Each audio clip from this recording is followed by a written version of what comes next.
Okay, morning. Welcome to Yin. Um, you'll want a strap and a bolster for sure today for today's practice.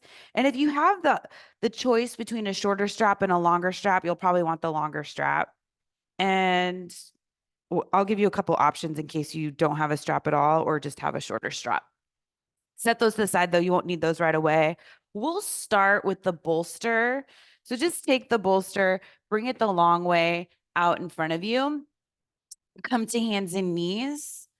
And actually, if you have a blanket, grab that. We're really going to be using the props today, so have everything nearby. If you have a blanket, we all have different size blankets. So the point of using of using a blanket is to get some height at the end of the bolster. So I'm going to take mine and fold it in half so I can get some height, put it toward the top of the bolster.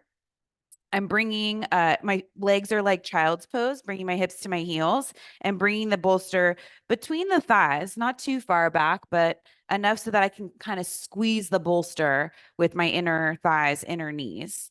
And then going to come down like child's pose and rest the forehead on this height that I've just created with the blanket. So you might need to move it. And the point of this is so that you can bring the head straight down and your nose doesn't touch the bolster. Or maybe it does, but you can still breathe. So you can adjust the height as needed. And you're trying to let the hips sink back toward the heels as long as your knees are okay with that. If you need more space with the knees, you could put something behind the knees if you have another blanket, or just keep the hips up higher.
Last couple breaths here.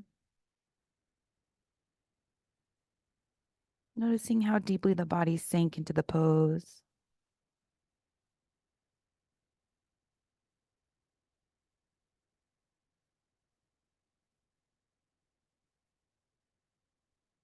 And start to lift the head up. So you'll keep the body in the same spot. You could probably just leave the blanket where it is too. Just bring the hands down to the mat.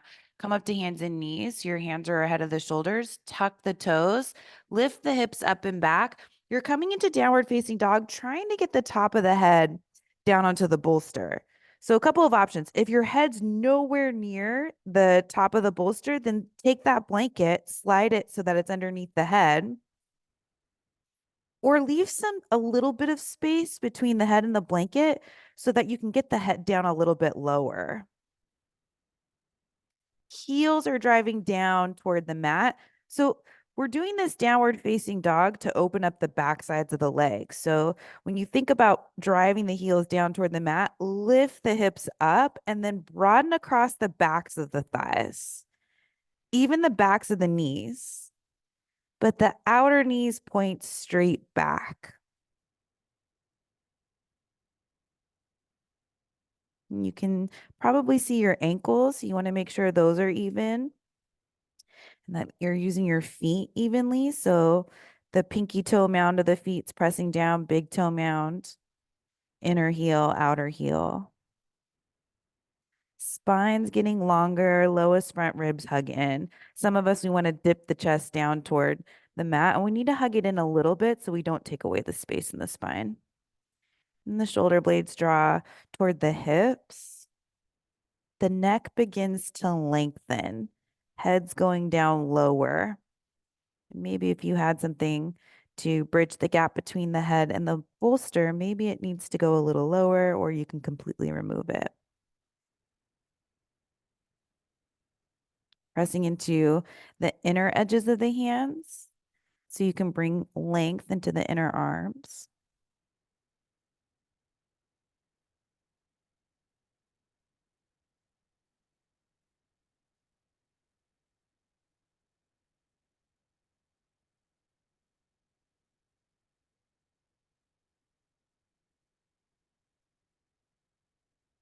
Last few breaths here.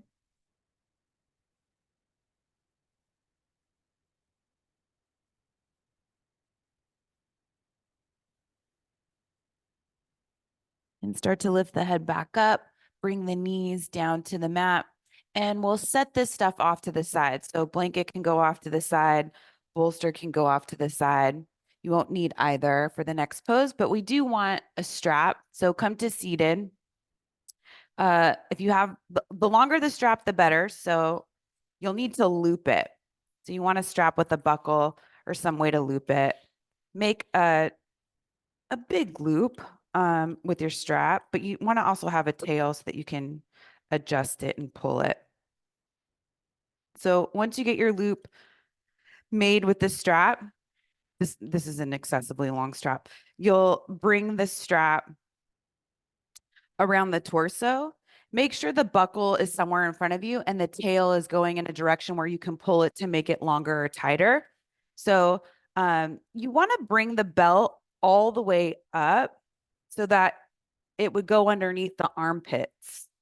So have it all the way up there. It's a little easier to do if you're sitting up first, then hold it, come on down onto your back, and then you know you have the belt in the right place. It's really important that the belt's up high, up underneath the armpits, because if it's not, you're going to get a backache if it's too low. So from here, slide the sole of the right foot into the strap. And here's where you can adjust the length of the strap. So maybe it needs to be longer or shorter, but you want the strap to be taut. So pull it however much you need to or loosen it however much you need to make that happen. Not super tight, but enough so that the foot can pull away from you a little bit and the chest can open, head still down on the mat. And arms are down by the sides. You can close the eyes. So you don't really need to do anything. Once you get yourself set up, the opening of the leg is automatically happening. Palms can face up. I have the sole of my left foot down on the mat still. You can stay this way or you can extend the left leg forward, but just see how that changes things in your body. If you feel like you're creating more space or if you're taking away space. And if you're taking away space, then the sole of the left foot comes back to the mat. Or if anything starts to bother you.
In the transition to the next pose, you don't really have to move anything but the right leg. So you'll keep the strap just where it is.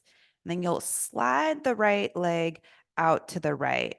Keep the left shoulder down on the mat.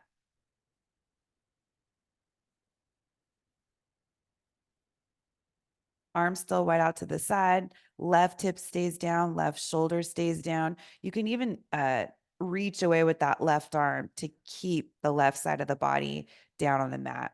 If it's lifting, then don't bring the right foot over so far. Lift it up to where you can still keep the both sides of the body on the mat.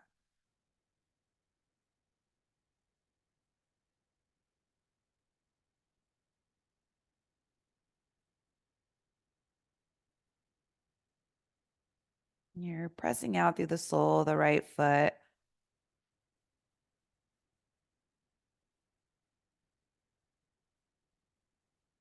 getting deeper into the leg, the hip.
You'll start to bring the right leg back up to center. Go slow. Hopefully, you can just slide the foot into the strap so it's right back up over the hip.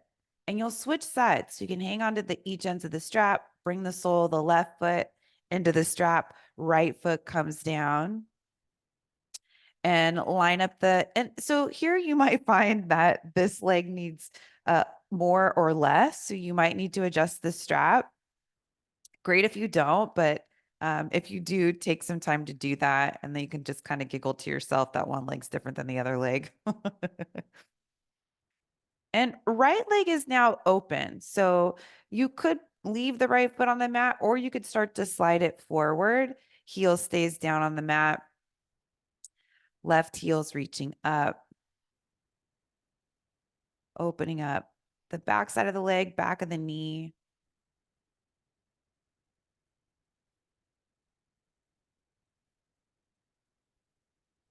And feeling that release of sensation in the right leg.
And I should have mentioned this before, but we want to make sure that strap's placed more toward the top of the foot, more toward the ball of the foot, away from the heel.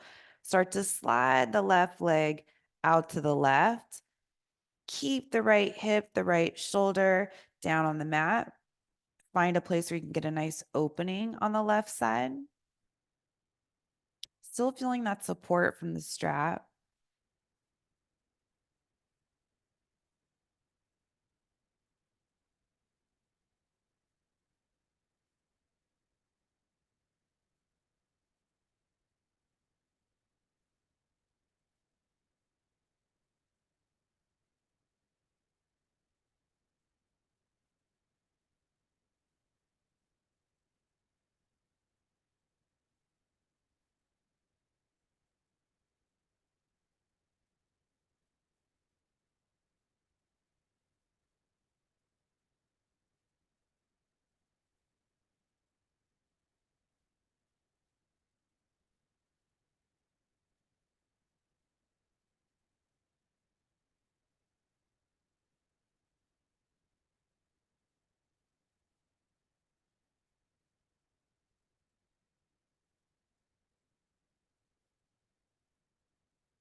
And slowly with control, start to bring that left leg back up to center. Take your time as you get the heel back over the hip. Grab the strap with both hands, remove the foot, bringing the foot back down, and then you can slide the strap out from underneath you, setting it off to the side, bringing the knees in toward the chest, which should feel real good after having the legs straight for so long. So that's a deep way to get into the hips and the legs. Let's set the feet down onto the mat. Roll over to your right side. Use the hands to bring yourself up. Let's use the bolster and the blanket again. So you'll bring the bolster back behind you the long way, and you'll take the blanket, have mine folded in this rectangular shape. I'm going to open it up to a square and fold it in half. So once you fold it in half, bring that to the back of the bolster. It'll be a pillow for your head. You may need a block or something a little bit shorter for this next one. Have that nearby. Come forward to hands and knees. The bolster and blanket will be back behind you. And you'll bring the knees all the way together, tops of the feet to the mat. So your feet are a little bit wider than your hips, so that if you were to sit between the feet, your hips would not be sitting on your feet. So start to sit back. You want to be away from the bolster. So the bolster's still back behind you. If you can, get the hips down as low as you can. If they're not touching, if the hips are, that's when you want to use a block or something underneath the hips. So knees stay down on the mat as close as you can get them. So if they're touching, great. Sometimes the block is too high, which it's kind of nice if you have something else like a towel or something else to use. It's a little bit too high for me. And then from here, you'll bring the hands back behind you, lift the chest up. So you're arching the spine. Then start to walk the torso back, and you'll start to come down onto the forearms and all the way down onto the bolster. So if this is too low, you can start to build height to it. You can add another blanket on top to make it taller, or you could even build a ramp with the bolster and put blocks underneath the bolster so that it's at an incline. Take your time getting yourself set up. No one really likes being in this pose for that long anyway. I certainly don't, although some people really love it. But you want whatever's underneath the head to be supporting the neck and the head. If you'd like to add a shoulder opening, you can reach the arms overhead and clasp opposite elbows once you get comfortable.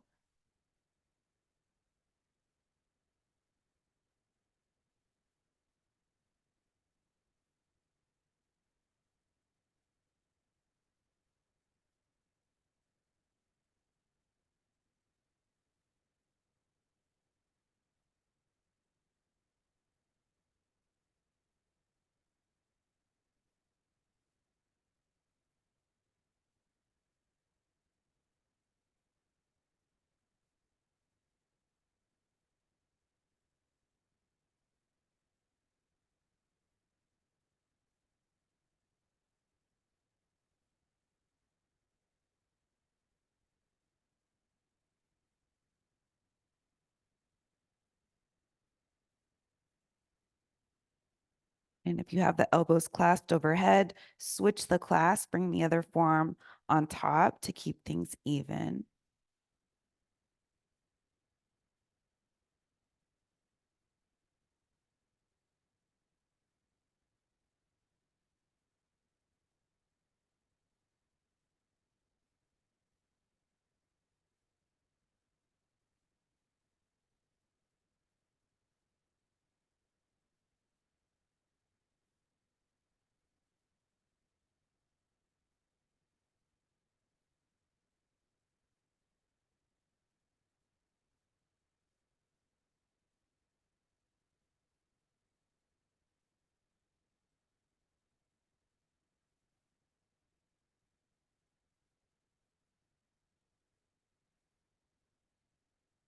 And if it's difficult to recline back in this shape, you can stay sitting up. You'll still be focused on the hip opening and all the lower body joints.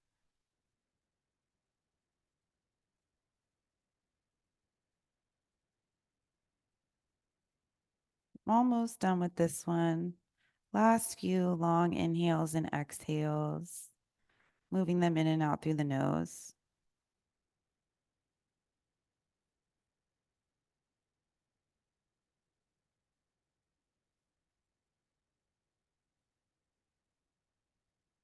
And if you're all the way onto your back, bring the hands down if they're overhead. And as you press into the forearms and the elbows, lift the head up, and you'll start to walk yourself back up onto the hands. And you come out the way you came in. So you can start to lift the chest, walk the hands forward, and come forward to hands and knees. And then we'll come to seated with the legs out in front of us so we can stretch the legs after having them bent for so long. So in Dandasana. So seated up with the chest over the hips, toes up, heels pressing out away from you.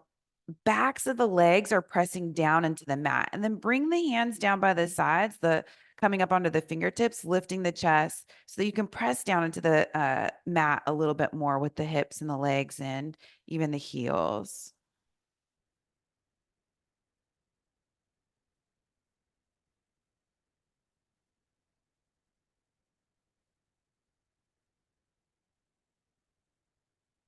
And from here, let's bring the soles of the feet together and the knees wide. So you should have some space between the body and the bolster. I don't think you can really see because everything's dark with my setup, but I've got a little bit of space between the body and the bolster, so I'm not quite touching it. And then Bring the feet in toward the body. If you want to use support underneath the knees, you can use blocks, or you can use blankets too. You just bring them all the way up against the hips. So same thing we did before. Bring the hands back behind you, lift the chest up tall. So you find that length in the front side of the body, and then slowly start to lie back. And then you'll feel the curve of the spine. You'll lie down onto the bolster. The feet can come in a little bit more. Great.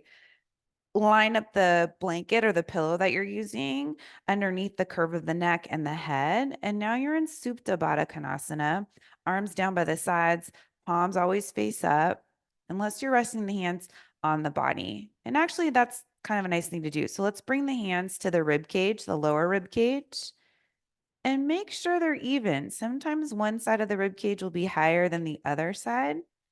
If that's happening for you, what do you need to do to level that off? You might need to press down on one side of the spine a little bit more, or maybe you need to adjust the bolster completely. Then once you get that even, now you can bring the arms down by the sides, palms face up. So backs of the hands are on the ground next to you.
And you'll bring the hands to the outer thighs to help the knees back together. And then just extend the legs out in front of you. Let them rest straight, still arms down by the sides, palms face up, still lying on your bolster.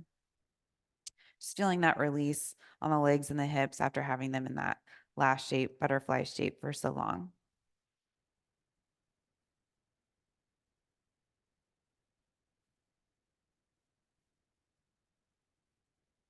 And start to walk the feet in, rolling over to your right side. Use the hands to bring yourself up. You can set the bolster and the blanket off to the side of your mat. Have blocks nearby. So you want the blocks next to the hips. I'm going to move this one over to the side so you can see me. And let's start with the cross-legged seat.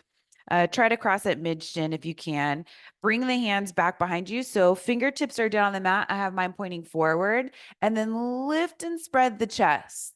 So you're arching the spine. You can stay with the gaze looking forward. Maybe you start to bring the gaze up. Just try to keep that length in the back of the neck and make some space between the rib cage and the hips and the abdomen. Bring the chest back so you're opening, you're lifting the sternum. And slowly release. You're coming back up to seated. So now you'll come down onto your back, soles of the feet to the mat, nothing underneath you. So no props at this point. Blocks are still within reach. Walk the feet in. So heels are coming in as close as you can get them to the body. Toes pointing forward, knees and feet are hip width distance apart, all in one line. And then dig into the heels, lift the hips up, coming into bridge pose.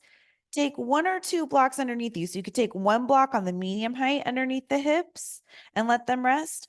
Or you could take two blocks on the tallest height, side by side, underneath the hips. That's too tall, skip it. Can lift and spread the chest. So now you're doing the same thing you were doing before when you were seated, but now we have the blocks underneath you for support. So you're still lifting and spreading the chest the way you were when you were seated, trying to get on the tops of the shoulders, outer upper arms. It's easier to do with a little bit more height if your body's willing to accept that height underneath you. Knees are still pointing straight forward. They're not splaying out. And as you lift the chest and the sternum up, it's almost like you're trying to bring it closer to the chin.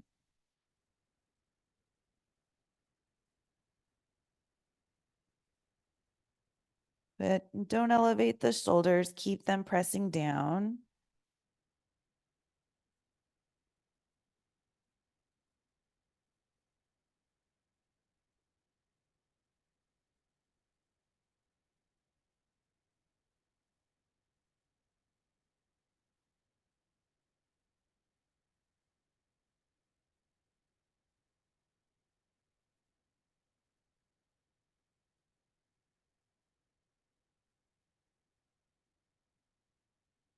Keeping that lift of the chest, you can keep the soles of the feet on the mat, or you can explore extending the legs out in front of you. You can start with one leg, see how that feels. The heels down on the mat.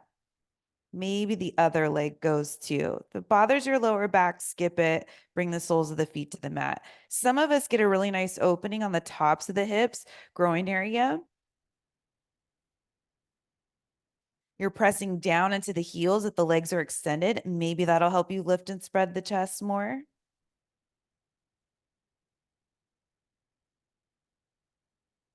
And then you're lifting all the muscles in the legs.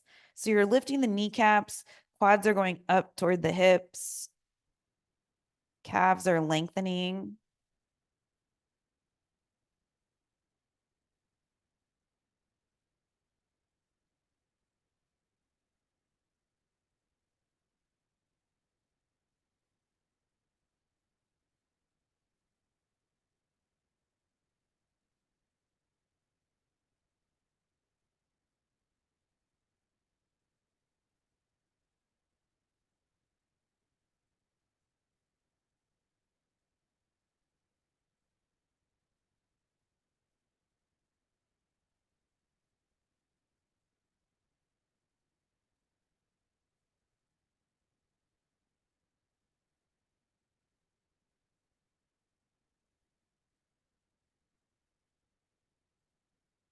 And if you have the heels extended out in front of you, start to walk the feet back in, pressing down into the feet, seeing if you can get any more height in the chest. And as you press down into the feet, lift the hips up, take the block or blocks out from underneath you, and slowly bring the upper back down, center of the back down, hips down last to the mat. Big back bend, take a rest here. Can bring the right knee in toward the chest, leaving the left foot on the mat.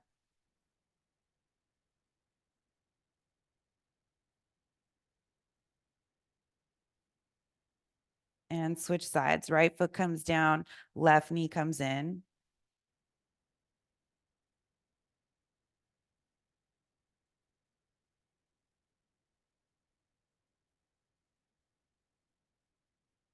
set the left foot down onto the mat. Press into the feet, scoot the hips over to the right, bring the knees over to the left. So you're coming into a reclined spinal twist. Right arm reaches back behind you. Gaze can go over the right arm if the neck is okay with that. So we start those back bends we were doing. The last one was our deepest one, but we were doing back bends before that too, with the body lying down onto the bolster with all those reclined supta poses we were doing with the hip openers. So we were gently working our way up to that deep back bend, maybe without realizing it.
And slowly bring yourself back to center on your back.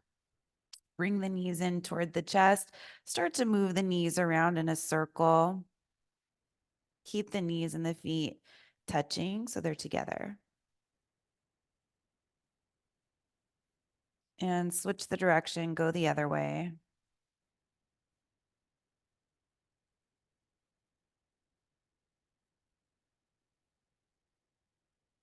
Set the feet back down onto the mat. Switch sides. So scoot the hips over to the left. Bring the knees over to the right. Reach that left arm back behind you and fall into your twist on this side.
And start to bring the head back to center, soles of the feet back to the mat. Bring the knees in toward the chest. Move the knees around in a circle again, finding your counter for that twist. Switch the direction of your circles.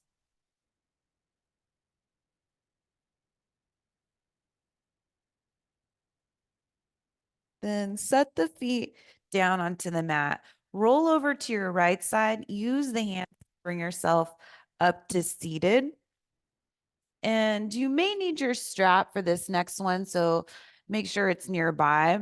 And if it's looped, that's fine, especially if it's a long strap. So legs out in front of you, hips right underneath you, toes pointing up. Feet are a slight gap between the feet. So feet are hip width distance apart. Reach the arms up overhead. Press down into the backs of the legs, lift up through the chest. Shoulders still in place, so they're not hiking up toward the ears. And then start to come forward over the legs. See if you can bring the palms of the hands behind the tops of the feet. So if your hands reach your feet, great. If they don't, this is where you can use the strap and hang on to the strap, looping the soles of the feet with the strap. And then you're keeping the chest forward. So you're not going down toward the legs, chest is going forward. And you decide what the best place is for your hands. So if you do have your hands on your feet, you're keeping the toes up, you can, that leverage of the hands on the feet helps you push the heart forward. Lowest front ribs hug in, arms are long. And it's really similar with the strap because you loop the sole of the feet, the soles of the feet up by the balls of the feet. So the toe mounds of the feet. You can get that same engagement in the legs.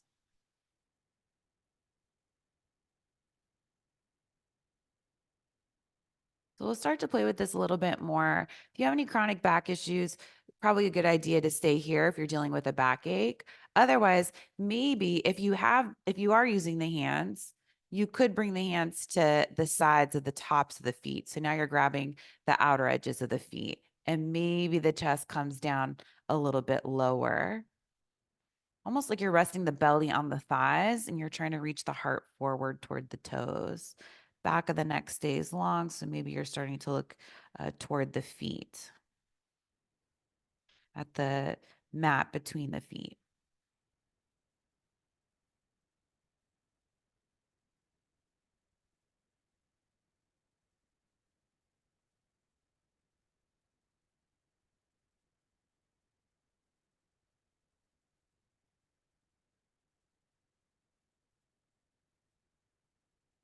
If you're using the strap, maybe you're working to the next stage if it's getting closer with the hands on the tops of the feet.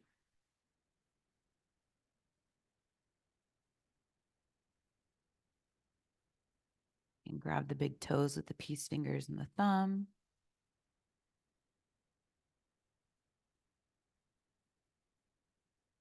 And if you have your hands on the sides of the feet, you could play with walking the hands down toward the heels.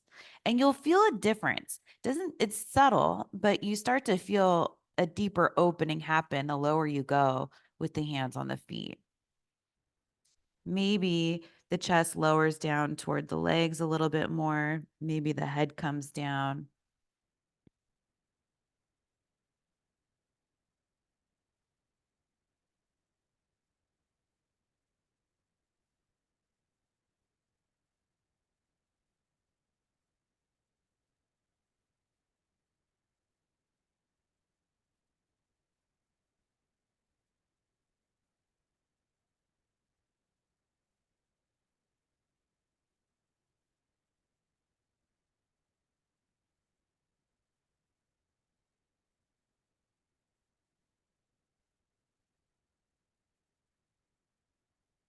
And slowly start to bring yourself back up to seated.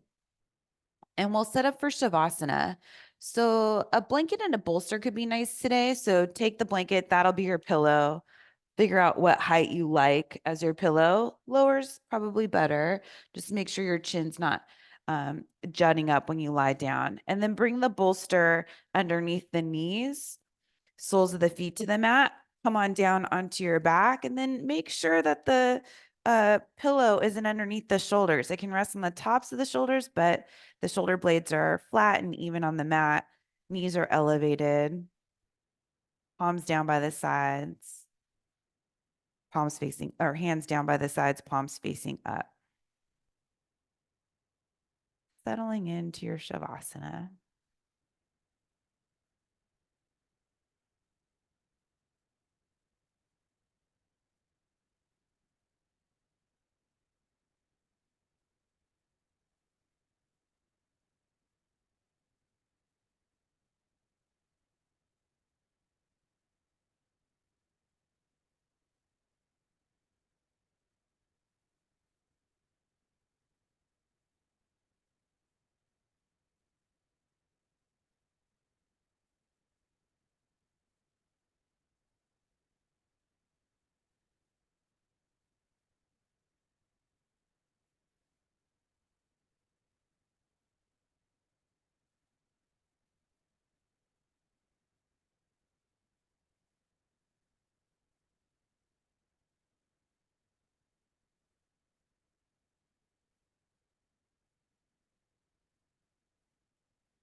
And start to wiggle the fingers and the toes.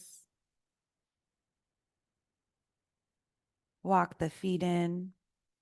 You can slide the bolster out from underneath you so it's out of the way. Reach the right arm up overhead. Roll over to your right side, lying the head in the bicep.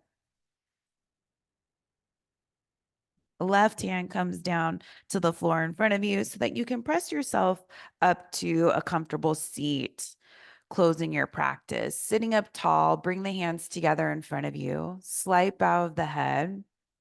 Honor and acknowledge your heart and spirit, as well as everyone around you. Bring the head back up. Blink open the eyes. Namaste. Thanks so much for joining today. This will be the last yin class for a while. I'm taking some time off to focus on an Iyengar training. So go back through the library, do the other yin classes. You can start from the beginning and work your way to the end. Thanks so much for your participation. I really appreciate it. Have a great day.